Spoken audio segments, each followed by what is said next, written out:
15 वर्ष मी wild life photography केली. खूप सारे rare birds, rare animals, right from tiger to खूपच रेअर ज्या ॲनिमल्स आहेत जे अरुणाचल प्रदेशमध्ये सापडतात, ते सगळे मी फोटोग्राफ केले, बर्ड्स फोटोग्राफ केले.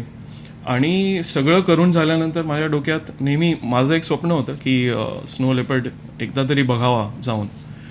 आणि जेव्हा मी डिसाईड केलं की स्नो लेपर्ड मला बघायचं आहे, तेव्हा जेव्हा मी स्टडी करायला लागलो त्याच्याबद्दल की कसं मला जाता येईल, कुठे जाता येईल, तेव्हा मला एक गोष्ट लक्षात आली की हाऊ डिफिकल्ट इट इज.